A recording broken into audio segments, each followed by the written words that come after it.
वंदे मातरम।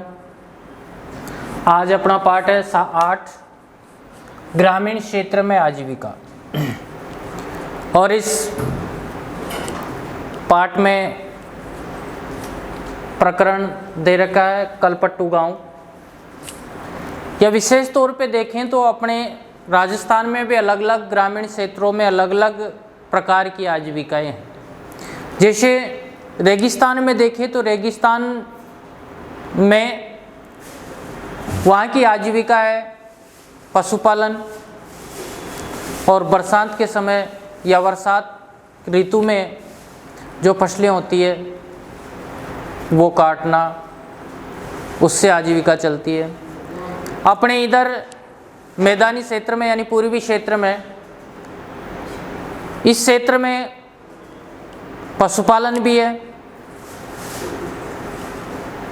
खरीफ और रबी की फसल भी है। वैसे ही अपने पाठ में दे रखा है कलपट्टू गांव। गांव का नाम है कलपट्टू, और ये कहाँ स्थित है? तमिलनाडु में स्थित है।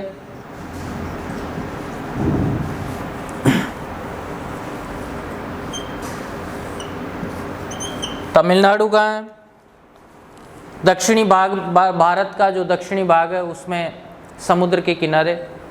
तमिलनाडु में समुद्र तट के पास एक गांव है कलपट्टू, और यहाँ के लोग कई तरह के काम करते हैं।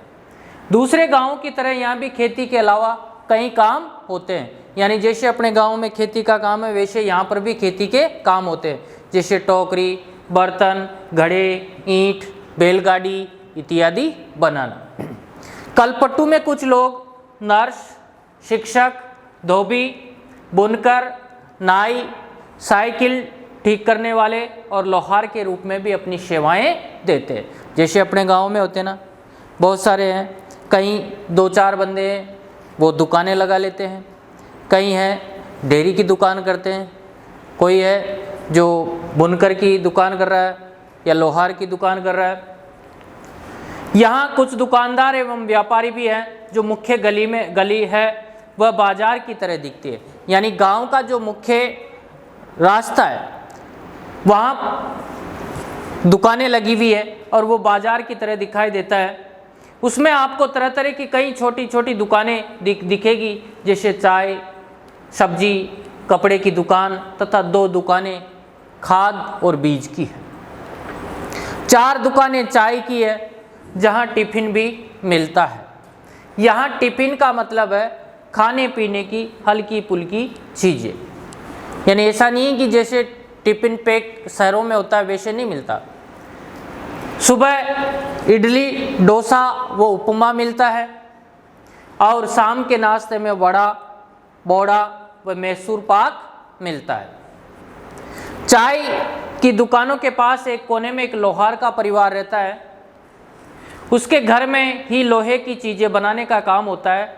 बगल में साइकिल की मरम्मत की एक दुकान है, वहाँ साइकिल किराए पर भी मिलती है। गांव में 2 परिवार कपड़े धोकर अपनी आजीविका चलाते हैं। कुछ लोग पास के शहर में जाकर मकान बनाने और लॉरी चलाने का काम करते हैं। गांव छोटी छोटी पहाड़ियों से घिरा हुआ है। कौन सा? ये कलपट्टू गांव है ना, इसके चारों तरफ छोटी छोटी पहाड़ियां हैं। सिंचित जमीन पर मुख्यतः धान की खेती होती है। सिंचित,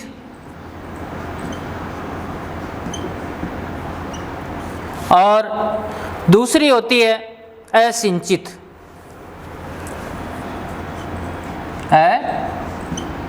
सिंचित, सिंचित बेटा जिस पर आसानी से कुएं या नलकूप द्वारा या नहरों द्वारा सिंचाई की जा सके।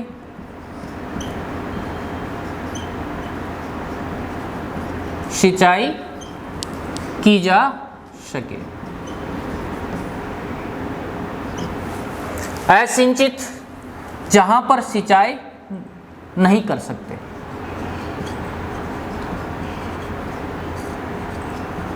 सिंचाई के साधन नहीं है, केवल वर्षा ऋतु में ही फसल होती है। अब सिंचाई, सिंचाई कहते किसे कि निश्चित अंतराल पर फसलों को पानी देना ही क्या कहलाते हैं, सिंचाई।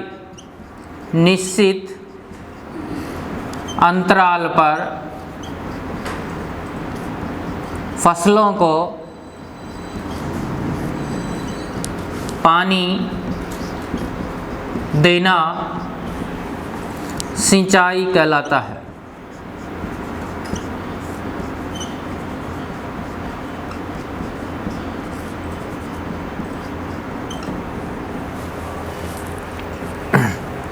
आगे है, जो सिंचित भूमि है वहाँ पर धान की खेती होती है।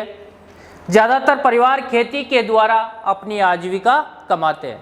यानी गांव में जो परिवार रहते हैं उनमें से ज़्यादातर परिवार अपनी आजीविका किसके द्वारा चलाते हैं, खेती के द्वारा ही चलाते हैं। खेती से जो प्राप्त आय होती है उसके द्वारा ही चलाते हैं। यहाँ आम और नारियल के काफ़ी बाग हैं। कपास, गन्ना और केला भी उगाया जाता है। आइए कुछ लोगों से मिले और कलपट्टू के खेतों में काम करते हैं और देखें कि हम उनकी आजीविका के बारे में मालूम करें। तो सबसे पहले जो लोगों से मिलना हुआ तो वहाँ पर एक तुलसी नाम की है।